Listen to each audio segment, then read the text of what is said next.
स्वागत आहे आपण सर्वांचे। आज आपण साजरा करत आहोत इतिहासातील एक तेजस्वी रत्न पुण्यश्लोक अहिल्याबाई होळकर यांच्या जयंतीचा। 31 मे 1725 रोजी मालवा प्रांतात अहिल्याबाईंचा जन्म झाला। वयाच्या 12व्या वर्षी त्यांचा विवाह खंडेराव होळकर यांच्याशी झाला। पती आणि सासरे गेल्यानंतर त्यांनी मालवा प्रांताची सूत्रे हाती घेतली।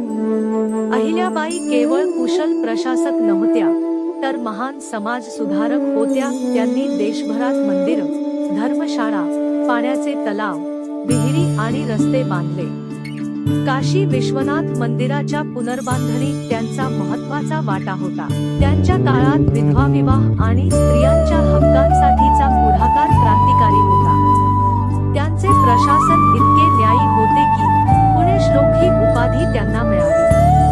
त्या शेतकऱ्यांना करात सवलत देत, व्यापाऱ्यांना प्रोत्साहन देत। त्यांची जनतेशी नाळ अत्यंत जवळची होती। 30 वर्षे शत्रूने हल्ला न करता तो प्रदेश समृद्ध राहिला। अहिल्याबाईंच्या जीवनातून आपल्याला धैर्य, दृढनिश्चय आणि कर्तव्यनिष्ठा शिकायला मिळते।